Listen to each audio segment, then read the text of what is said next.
I'll be upfront, I'm a man who enjoys calm and consistency. T as 7, my wife in the garden by 8, and ideally, no explosions literal or otherwise until well after midday. So when the HOA chose to pick a fight with our household, they didn't just disrupt a few flower beds, they triggered a switch I've spent years warning people never to flip. What would you do if someone laid hands on your partner right in front of your own home? Share your thoughts in the comments. I've got a library of stories to tell, but this one still stirs something fierce in me. Welcome to QA Stories. This one begins with me, Marcus Green. Looking back, the warning signs were there. Clara and I had been settled in Maplewood Heights for 3 years. The place was as calm and suburban as you'd expect for someone who makes a living teaching people how to navigate crises. Coming home to serenity was the reward. Clara, my wife, is an artist, mostly watercolor, but her soul lived in that garden. Every morning,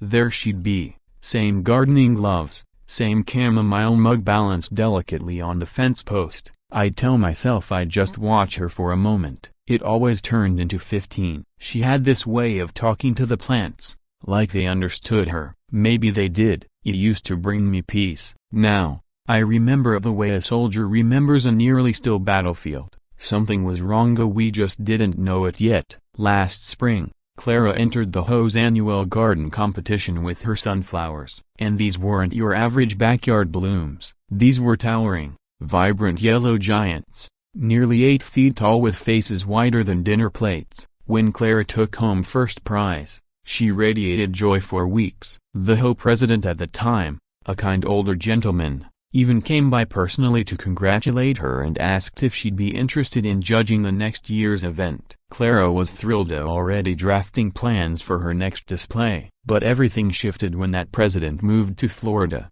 That's when Mallory Wicks took over. From the very first day, I could tell she was a different breed. She had a way of scanning you like she was tallying your assets and finding you insufficient. When she stopped by our house that first week, she didn't greet USA. She pointed out that our mailbox was slightly off-center and recommended we fix it before it became a concern. Clara brought her up one Tuesday evening in early March. She seems a broken bar intense, she said carefully. That's just who Clara is, always trying to give people the benefit of the doubt, even when they haven't earned it. The real trouble began with a freshly printed rule sheet hand-delivered by Mallory herself. She went door to door, clipboard in hand, fake smile ready. Updated community standards for aesthetic harmony.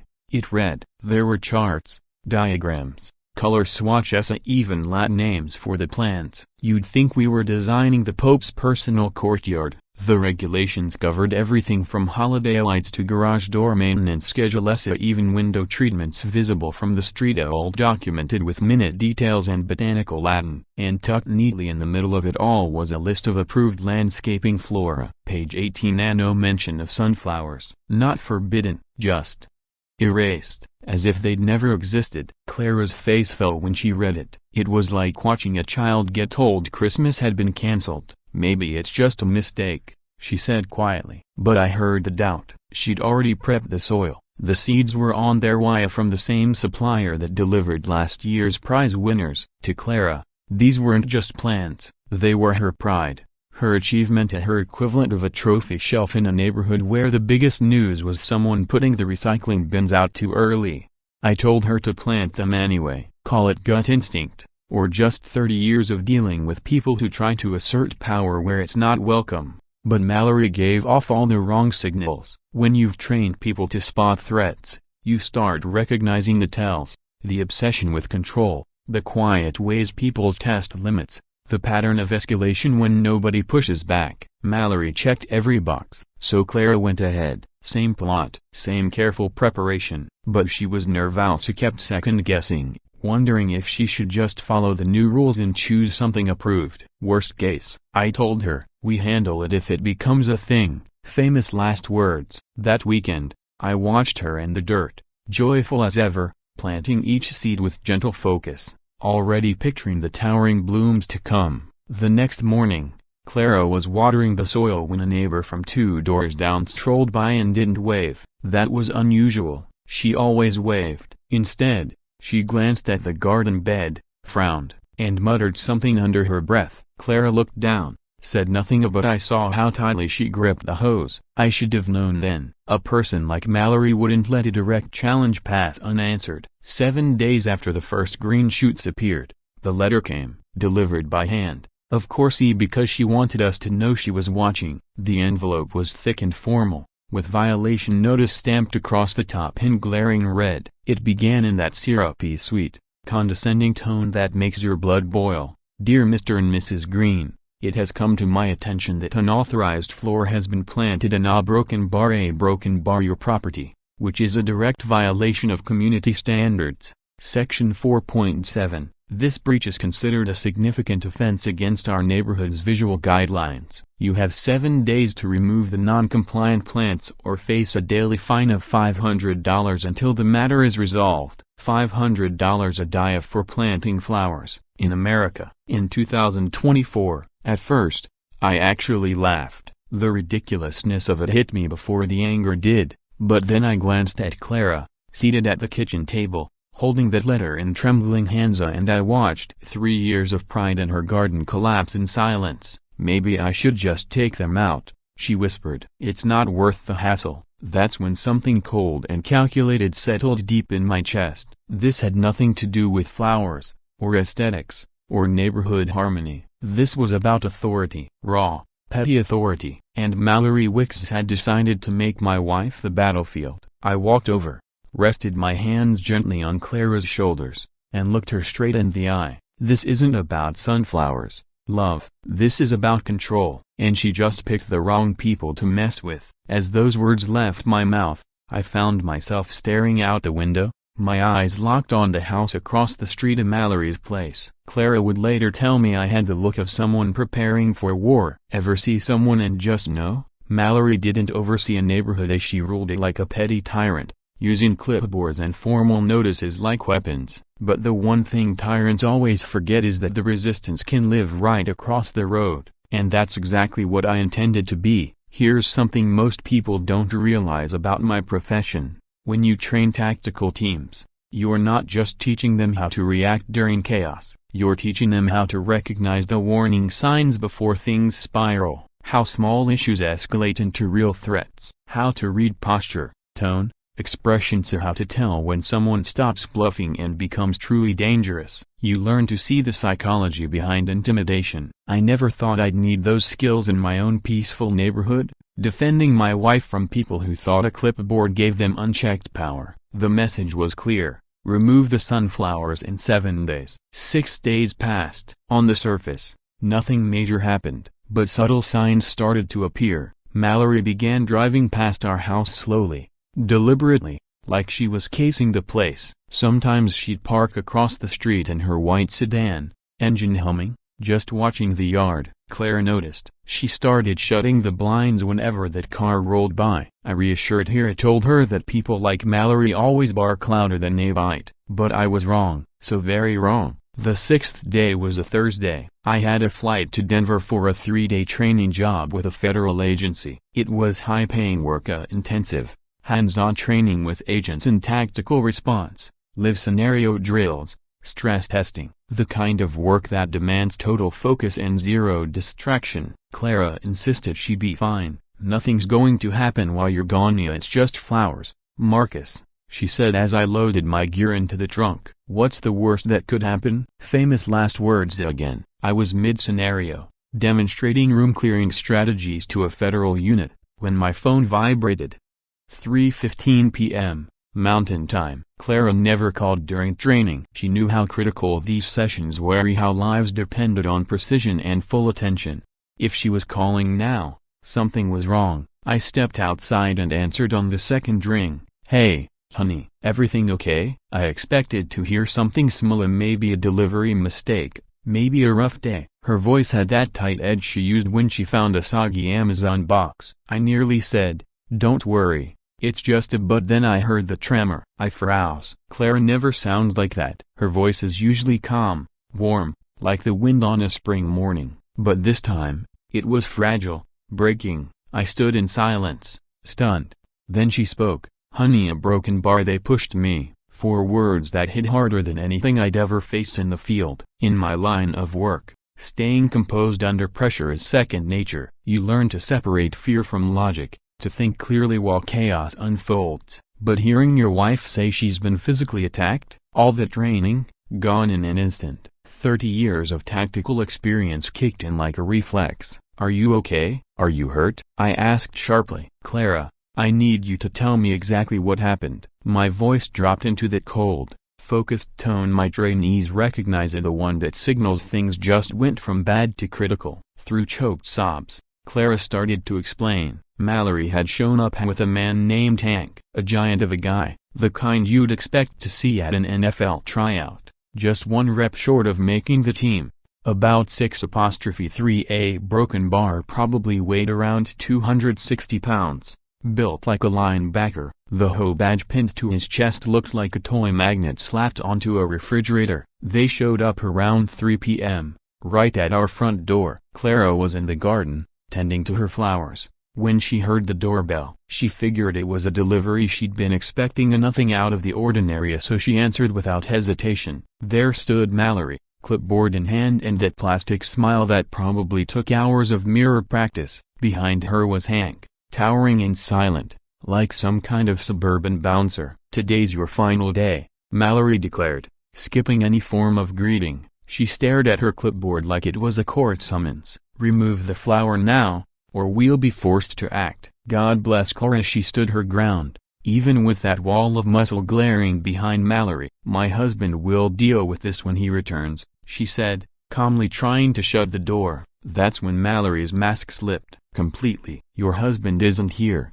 sweetheart. But we are. She glanced at Hank, gave him a subtle nod, just a tilt of the head. That's all it took. This 300-pound thug stepped forward and shoved Clara hard. It wasn't a tap or a nudge. It was deliberate, calculated aggression. She stumbled back, crashing into the garden bed and slamming into a fence post. Her arm took the worst of it, leaving a deep bruise. Clara told me later the look on Mallory's face chilled her more than the shove itself. Not surprise, not guilt, satisfaction, like she'd been waiting for a reason to take things to the next level. As she recounted the story, I was already on the move, striding toward the airport exit, every part of my brain running threat analysis and damage control simultaneously. My hands weren't shaking from fear, they were trembling from rage, a kind of deep, burning fury I hadn't felt since my early military years. Are you okay? Do you need a doctor? I asked. Just scrapes, some bruising, she replied. But I could hear it in her voice, the shock, the fear, the sheer violation of it. Someone had laid hands on my wife, at our home, because she refused to obey a tyrant in khakis. I'm coming home, I said, already calculating routes and connections. I had to make a choice. Continue training people how to survive ambushes or fly home to face one on my own doorstep. It wasn't a hard decision, but it didn't mean I wasn't afraid, not of them, but of what this might do to Clara. Lock all the doors, I told her. Do not answer for anyone. If they return, call 911 immediately. I canceled the remainder of my contract, apologized to the federal team mid-training, booked the next available flight, and spent the following 4 hours moving through airports and airplanes, planning exactly how I would respond, because this wasn't about landscaping or bylaws anymore. This was about a line being crossed, a line you never cross. A lot of people think tactical response is all about brute force. It's not. It's about dominance, control. It's about making your adversary realize before the first move is even mad that they picked the wrong opponent. Mallory Wicks thought she was intimidating a quiet suburban husband. She had no idea she'd just declared open war on someone who trains warriors for a living. Somewhere over Colorado, my phone buzzed. It was Clara. I'm scared, I replied immediately. Don't be. By this time tomorrow, they'll be the ones who are scared. And as I hit send, I knew I meant it. Every single word. They had escalated from being a nuisance to becoming a threat, from passive-aggressive tactics to outright physical assault. Now, I would respond to them as the danger they had made themselves. The truth is, I'm not a violent man, but violence taught me everything I know, and I've seen how people escalate when they believe no one's going to stand up to them. Mallory had no clue that she'd shifted from overzealous HOA president to active threat. The plane couldn't land fast enough. When I finally made it home that night, Clara was waiting for me, an ice pack pressed to her shoulder. The bruise had deepened to a deep, ugly shade of black and purple, something that would take weeks to fade. Seeing it stirred something inside me, primal, military, clear. The kind of rage that only surfaces when the people you love are hurt by cowards who think no one will fight back. I held her for what felt like an eternity, trying to process the reality that someone had dared lay hands on my wife in the safety of our own yard, that they thought they had the right to do it because of some invented authority. When I finally let go, I looked her in the eyes and said, "I need you to tell me everything, every word, every second, and I need to document it all." For the next hour, I recorded Clara's statement just like I'd done 1,000 times in the field. Her voice, my notes, photographs of every bruise, audio recordings, timestamps.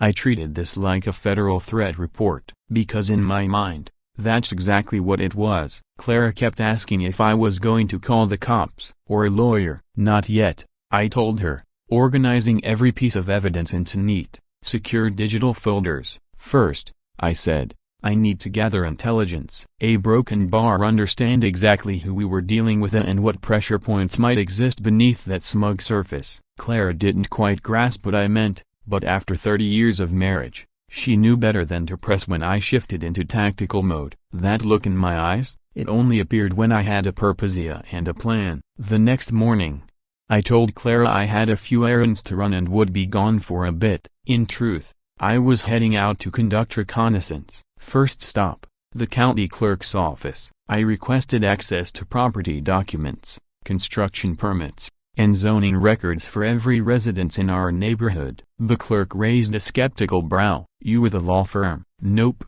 I said, "just a concerned homeowner." She didn't smile, but she slid the files across the counter slowly, like she wasn't quite sure if she should. I wasn't doing anything illegal. Everything I pulled, ownership transfers, permit logs, architectural modifications, it was public information. From there, I drove around Maplewood Heights, snapping photos of every house with a telephoto lens, wide shots, close-ups, details on decks, windows, exterior upgrades, especially anything that looked recent or expensive. To any curious neighbors watching through their blinds, I probably looked like I was building a case for a lawsuit. That was fine. Let them think that. Better to be underestimated. But I wasn't interested in civil court. I had something more precise in mind, something that would strike Mallory where it would hurt the most. Her carefully curated sense of control. You see, people like her operate within a very tiny world. They know HOA rulebooks,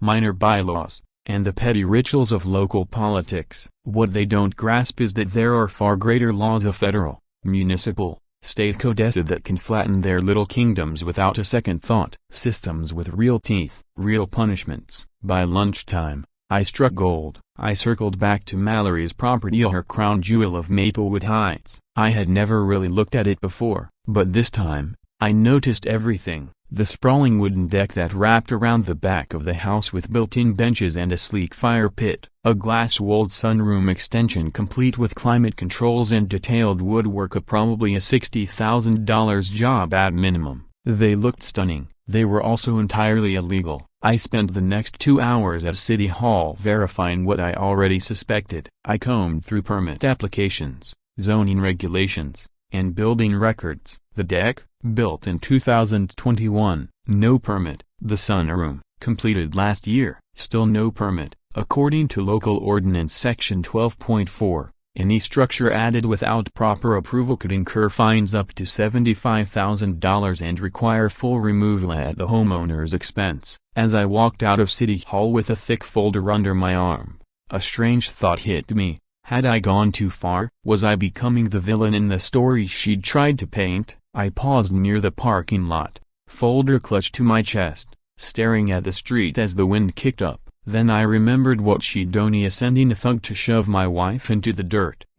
I wasn't the villain, I was the reckoning. The irony was almost poetic. The queen of HOA compliance had been flouting real laws for 3 straight years. It felt less like strategy and more like fate. I spent the rest of the afternoon preparing a very specific kind of retaliation, and not loud, not aggressive, just smart. No lawsuits, no shouting matches, no police. Instead, I drafted a calm, Deliberate letter. I sorted through the clearest, most incriminating photos, selected the appropriate city regulations, and assembled a packet designed to deliver maximum psychological weight with zero legal liability. I rewrote the closing line 5 times. Some versions were too blunt, others too obvious. Eventually, I settled on a phrase that whispered rather than threatened. At exactly 6 o'clock that evening, I strolled into the post office and sent Mallory Wicks a certified envelope, one that would shift the entire balance of power. Inside were 3 simple things. High-resolution images of her unauthorized constructions taken from multiple angles, with timestamps and GPS coordinates clearly labeled. A printed excerpt of the applicable city ordinance sections, highlighting penalties for unpermitted additions, including demolition clauses and fine structures. A single, neatly typed page that read, "You're the HOA's legal authority." I'm a different kind of legal authority. We should talk. A. Marcus. No threats, no demands, just facts. Facts that couldn't be ignored. Everything I sent was sourced from public databases and legal records. All above board. I hadn't broken a single law. I had simply chosen to operate under a different rulebook, a one with sharper edges and actual enforcement. That evening, Clara and I had dinner on the back patio, sitting next to her flourishing sunflowers. She asked me more than once what I'd done that day. I just smiled and told her, "Be patient. You'll find out soon enough." Around 8:30, we saw Mallory's familiar white sedan turn into her driveway. From our kitchen window, we watched her climb out and walk toward her porch. A broken bar. She retrieved the certified envelope from her mailbox, glanced at the label, and hurried inside. 10 minutes later, her house lit up like a stage. She must have opened that letter like it was ticking. One by one, lights flickered on throughout her home. If fear had a sound, it was the frantic shuffle of footsteps behind her blinds. Shadows zipped past the windows, and we could see her pacing, agitated, unsettled. Then we heard Ida shouting, muffled, but heated. Clara clutched my arm. "Marcus, a broken bar. What did you do?" I was about to explain when Mallory stepped into view, standing behind her living room window, staring directly at our house. I raised my binoculars and looked right back. No wave, no smile, just a calm, steady gaze to let her know whatever game she thought she was playing, the rules had changed. "You didn't threaten her, did you?" Clara asked. I shook my head. "No need. I just gave her reality with a hint of suggestion. Her imagination will take it from there." At around 9 p.m., our landline rang. That phone never rings, and not unless it's a wrong number or some desperate telemarketer. It rang 6 times, then stopped. A minute later, it rang again. We didn't answer. We didn't have to. We knew who it was, and we both knew exactly what she wanted. But I wasn't ready for a conversation. Not yet. First, I needed her to sit with it, to feel the weight of what she'd invited into her carefully controlled world. The next 72 hours were some of the most fascinating I'd experienced since retiring from active duty. Her first move was straight out of the playbook. When you can't strike directly, you go after the target's reputation. It started with whispers on her morning walks. She'd casually approach neighbors and say things like, "I'm just a little concerned about Marcus Green. Something about him a broken bar off, don't you think?" And then, "I saw him taking pictures of houses yesterday." Strange behavior. A broken bar. It was subtle, like a spider weaving a web. But for someone with a $75,000 problem sitting in her backyard, subtle wasn't cutting it. By the second day, she escalated. Doug from 2 houses down, whom I'd barely exchanged a dozen words within 3 years, across the street with our misdelivered mail. He cleared his throat awkwardly. "So broken bar ho says you used to be military?" I nodded. She said, "You've been a broken bar struggling." "That true?" I chuckled. Not because it was funny, because it was predictable. "Struggling? You ever seen me struggle to flip a burger?" He smirked. "Just a flicker, but that's all it takes." That's how psychological warfare works. You don't disprove a lie with an argument, you unravel it with moments that don't fit the story. By day 3, she launched a full email assault, a tactical precision I hadn't expected from someone whose biggest power move used to be citing garbage can placement violations. She sent a mass email to the entire HOA contact list. Subject line, "Safety concerns, please read immediately." In the body, she painted me as unstable, A man with a military background conducting unauthorized surveillance on residents' homes. She didn't explain why I'd been taking photos. She didn't mention Clara, just framed me as some unhinged vet with readjustment challenges. She even attached pictures she'd taken from her camera images of me with my camera near driveways and yards. Out of context, they were enough to raise questions. The message ended with a polite call for heightened vigilance and a suggestion to report any suspicious behavior immediately. I'll give her Thesa, it was smart. She couldn't come after me legally,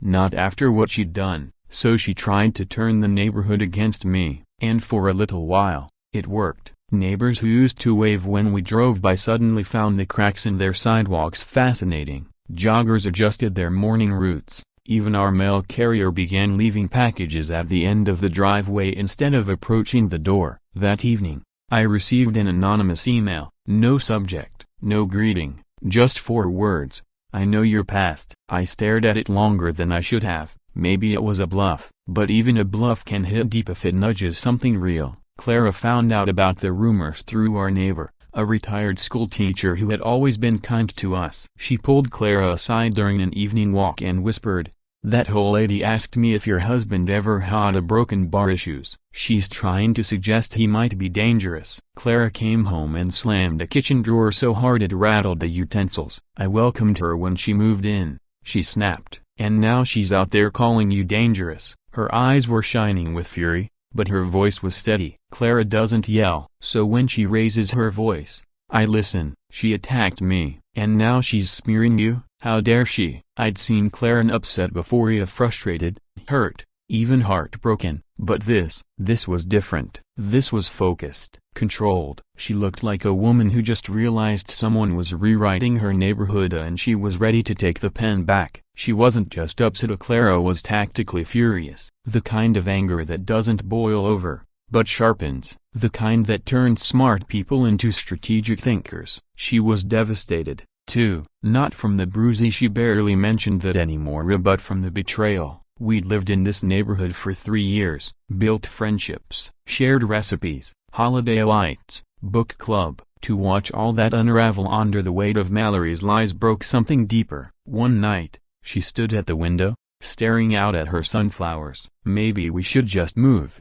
she whispered. "Start over somewhere that doesn't think you're some dangerous lunatic." That was the moment I realized Mallory had made her biggest mistake yet. She'd revealed her playbook. She didn't just fight dirty, she panicked dirty. And worse, she'd wounded Clara again. Not with fists this time, but with exile. Some people never learn. Rule 1 in conflict: never give your opponent breathing room. Never give them time to regroup and plan their counterattack. Mallory had handed me 3 uninterrupted days. She had no idea what I could build in that time. "Honey," I said, wrapping an arm around Clara's shoulders, "what if, instead of leaving, we brought everyone to us? What if we reminded them who we are, instead of letting Mallory decide for them?" Clara blinked at me, uncertain. "You want to throw a party? Now, when half the neighborhood thinks you're on some government watch list?" "Not a party," I said, already opening my laptop, fingers tapping rapidly. "A barbecue, a classic backyard cookout, nothing fancy, just food, beer, music, and a chance for everyone to see that I'm not some shadowy surveillance freak. I'm just a guy who makes a damn good burger and loves his wife." She watched me type for a while, brow furrowed, slowly beginning to recognize the look in my eyes, the same look I had during my intelligence gathering phase. "What are you really doing, Marcus?" she asked cautiously. I looked up, smiled. That old tactical clarity settled over me like an old flak jacket. I wasn't just grilling, I was launching a soft power offensive. The beauty of my career was it taught me to think in chess moves, predict behavior, anticipate counter moves, turn weaknesses into weapons. Mallory thought she was up against a dad with a clipboard phobia. She had no idea she was up against someone who trained professionals in how to flip psychological pressure like a switch. I didn't need the neighborhood to love me, I just needed them to question her. Doubt spreads faster than any lie, and nothing disarms suspicion like the man you're supposed to fear being totally, boringly normal. Barbecue strategy activated. The planning took 4 days. Every detail was calibrated for maximum psychological impact. Clara thought we were just trying to rebuild community trust, and in a way, we were, but I had a second objective, one she didn't need to know just yet. The best ops are the ones where your allies don't realize they're part of the mission. We sent out handwritten invitations, no emails, no texts. Actual cardstock as sunflower borders painted by Clara herself. The message inside was warm, unassuming. Marcus and Clary Green cordially invite you to a get-to-know-your-neighbors BBQ this Saturday at 4 p.m. Come hungry, leave happy. We'd love the chance to meet everyone properly. We hand-delivered them the Tuesday evening. Knocked on doors, smiled, made eye contact, played the part of the couple Mallory had tried so hard to paint as dangerous outsiders. Reactions were mixed, which was exactly what I expected. One woman clutched her purse like it could protect her from friendliness. A guy near the cul-de-sac gave us a polite nod but didn't step out of his doorway. That was fine. They were watching. That's all I needed. Let them keep one foot out, just long enough to plant the other one in. About half the neighbors actually seemed excited, especially the younger families who remembered the Clara who won the garden contest, the friendly couple that waved at everyone. I probably should explain what I do for a living, I said, scanning the small crowd that had gathered around. There seems to be some confusion. I took a breath and launched into the truth I'd been carefully framing for days. I train tactical response teams, the people who protect communities from serious threats. My job is to prepare them for worst-case scenarios, so because when things go wrong, seconds matter. I paused for a beat, then I looked him in the eye. And now, the irony is that I'm being threatened in my own community. You could have heard a pin drop. A few weeks ago, someone came to my home and physically assaulted my wife over flowers, because we planted sunflowers that weren't on the HOA's approved list. So yeah, I started documenting things, gathering evidence, and I guess that looked suspicious to some people. I shook my head slowly, but let's be clear, I wasn't spying. I was protecting my family from people who think they can intimidate their way into compliance. That was it. The mood in the backyard changed like someone flipped a switch. I was no longer the shadowy outsider. I was the guy whose wife got shoved in her own garden by the hoe over a flower. Then it began. Questions, stories, confessions. One by one, neighbors started opening up. Turns out Clara and I weren't the only ones feeling the heat. There were fines for holiday lights being up too long, letters about cars parked too close to driveways, complaints about kids' toys left in yards. And none of it felt like community standards. It felt like control. Halfway through the event, a man I didn't recognize walked up to Clara. His plate was untouched. His tone was quiet, but his words weren't. "Just so you know," he said loudly enough for several people nearby to hear, "there's talk of a harassment complaint against your husband. Might want to rein him in." Then he turned and walked away. Clara caught my eyes. Neither of us flinched. That kind of threat only works on people who aren't prepared. Still, not everyone was convinced. A woman from across the greenbelt pulled Clara aside. I couldn't hear the conversation, but I saw the posture: crossed arms, defensive shoulders. Later, Clara told me what she'd said. "This feels manipulative," the woman had whispered. "Like propaganda." And honestly, she wasn't wrong. It was manipulation, but not the kind built on lies. This was strategy built on truth. And when the truth's been buried under fear and gossip, sometimes you need to give it a push to the surface. As the sun dipped and the beer flowed, talk turned toward HOA dues. "Does anyone actually know where our fees go?" asked a young mom, cradling a lemonade. "We pay $600 a year, but the playground's rusting. The common areas look like nobody maintains them, and we haven't had a single community event since last summer." That was the opening I'd been waiting for. "You know," I said, as casually as possible, "that's a good question. I've been wondering the same thing." I let that hang in the air. Transparency is a good thing, for everyone. Heads nodded, eyebrows lifted. "Actually," I continued, "there are legal ways to request a financial audit of HOA operations. If enough homeowners sign a petition, the board is required to produce detailed records of how every dollar has been spent. It's all perfectly legal, a part of the oversight process." Now I had their full attention. Curiosity had turned into concern. "Anyone interested in a little more transparency?" For a moment, no one moved. Then that same mom raised her hand. We're allowed to do that? I smiled. Not only allowed, empowered. That cracked the seal. I happened to have the petition read illegal language, vetted by a lawyer friend, perfectly compliant with HOA bylaws. No loopholes, no ambiguity, just a simple request for a 3-year financial review. By the end of the evening, I had 23 signatures. That was more than 2/3 of the neighborhood, well beyond what we needed. When people said goodbye, they didn't just say thanks for the food, they said thank you for standing up to the bullies. They apologized for believing Mallory's smear campaign. One man even said, "We should have come to you first." Clara? She was glowing. For the first time in weeks, she looked like herself again, calm, composed, and quietly powerful. For the first time since this mess had begun, Clara looked like herself again, surrounded by neighbors who smiled, chatted, and treated her like the friend she'd always been. As we cleared plates and folded chairs that evening, she glanced over and asked quietly, "Do you really think an audit will change anything?" I stacked a tray and said, "Honey, I think you are about to see exactly what happens when you shine a bright light into dark corners." She didn't ask for clarification, she just nodded because she trusted me, and after what she'd been through, that trust meant everything. Later, as dusk settled over the neighborhood, I noticed Clara watching the street.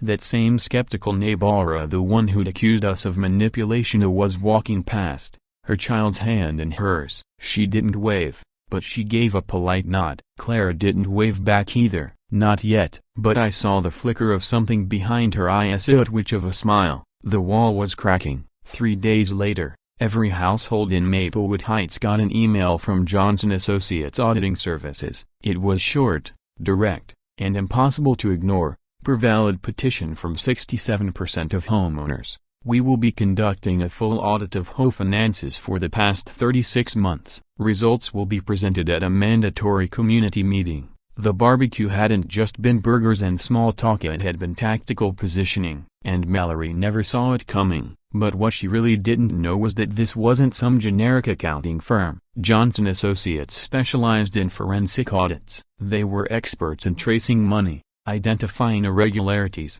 and following the digital breadcrumbs that people think they've buried. And I'd given them a detailed map of where to start looking. The audit announcement hit Mallory like a wrecking ball. Within hours, she sent out a frantic email calling for an urgent HOA board meeting that Friday night. Subject line: urgent financial matters requiring immediate attention. Clara and I arrived early and took seats in the back of the community center, just like we'd planned. The place was packed, more residents than had shown up at any HOA meeting in the past 2 years combined. People were finally paying attention. There was tension in the room, and electricity that crackled with the realization that they might have been duped. The whispers, the sidelong glances, it was the sound of suspicion waking up. And then Mallory walked in. She looked off. Normally, she was perfectly polished, designer clothes, flawless makeup, every hair in place. But tonight, her hair was slightly frizzy, her eyeliner smudged, her hands trembled as she fumbled with her papers. When she called the meeting to order,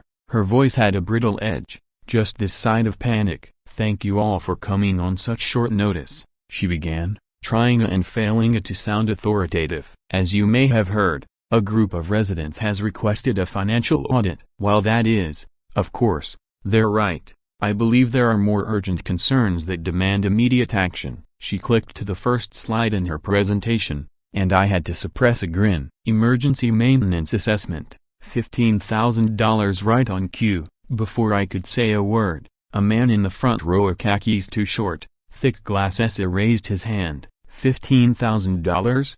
he asked, voice cracking. "For a roof we didn't even know was broken?" That set the room off. Murmurs turned to low rumblings. People looked at one another, eyebrows raised. $15,000 was more than the community had ever been asked to approve for anything, especially without prior notice. Mallory forged ahead, her voice growing strained. "Our roof inspection revealed critical issues that must be addressed immediately. Without action, we risk water damage, mold, and safety hazards that could affect property values." Another voice piped up from the middle. "When was this inspection done? Who conducted it?" A second voice: "Can we see the report?" The questions began piling up faster than she could answer them. Her neat stack of papers turned into a flurry of pages as she scrambled to respond. She wasn't prepared, not for real scrutiny. I raised my hand. The room fell silent. All eyes turned toward me. It was the first time I'd spoken at an home meeting since we'd moved Dina, and everyone knew it.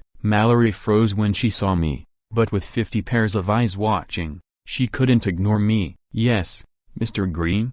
she said, voice tight. I stood up slowly. No drama, just presence. "I have a question about this assessment, Mrs. Wicks. Do you have a copy of the actual inspection report, cost estimates from licensed contractors, a timeline for repairs, any documentation at all to justify asking homeowners for $15,000? She faltered. "Well, the estimates are still coming in, but we need to approve the assessment now so we can act quickly once bids are finalized." That landed like a lead balloon. The guy with the glasses raised his hand again. "Shouldn't we wait for the audit results before approving anything this major?" That's when Mallory lost it. "This audit is politically motivated," she snapped, her mask slipping. "I've served this community for over a year and now I'm being ambushed with paperwork and accusations." The room shifted again. Desperation is loud, and hers was echoing off the walls. "This emergency can't wait for some outside firm to spend weeks second-guessing every legitimate expense." But no one was buying it anymore. The more she talked,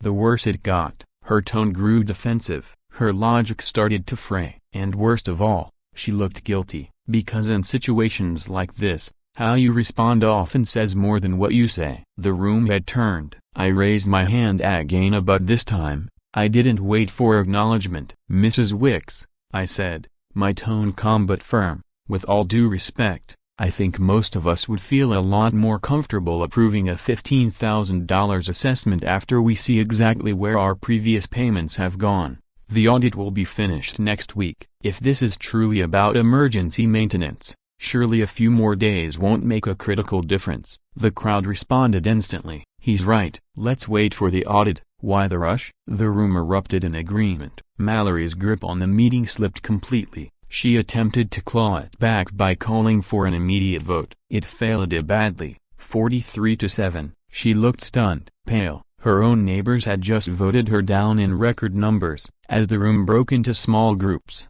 people buzzing with energy and suspicion, I made my way toward her for the first time since all this began. She was quietly stuffing papers into a tote bag, avoiding eye contact. Her hands fumbled a zipper twice before she finally got it closed. It wasn't nervous, it was exposure. She knew it. "Nice meeting," I said quietly, making sure only she could hear. She looked up, and for the first time, I saw real fear in her eyes. "I'll see you at the audit review," I added, turning to leave. Behind me, I heard her whispering frantically to Hank something about damage control and contingency plans, but it was too late for that. The trap was already sprung. The entire neighborhood had seen what guilt looked like in real time. The final confrontation was set. What do you think Marcus has planned next? Drop your theories in the comments. The meeting to review the audit results was scheduled for 7 p.m. on a Tuesday, and by 6:45, the community center was full to bursting. Every seat taken. People lined the walls,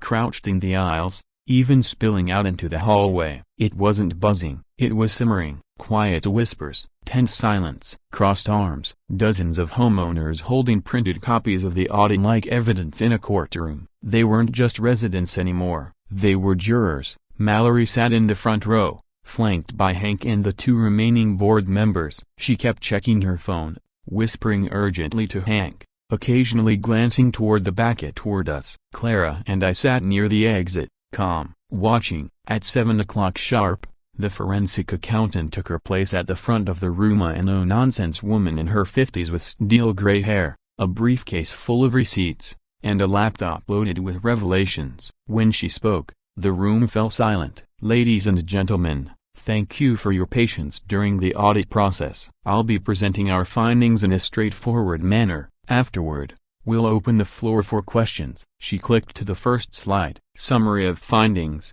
Maplewood Heights HOA audit, and then she began listing the damage, $12,847 missing from the general fund. Suspicious transactions going back to Mallory's very first month as HOA president. Duplicate payments to vendors that didn't exist. Contractor invoices for jobs never completed. Unexplained transfers to personal accounts. But then came the real nail in the coffin. A perfect timeline correlation between the questionable transactions and major upgrades to Mallory's personal residence. New patio furniture, landscaping, a kitchen remodel. The room shifted from stunned silence to furious murmuring. People were connecting the dots, and they weren't liking the picture. That's when I stood up. "I'd like to add something to the record," I said, holding up my phone. The room went silent again. "I think everyone deserves to hear how this really started."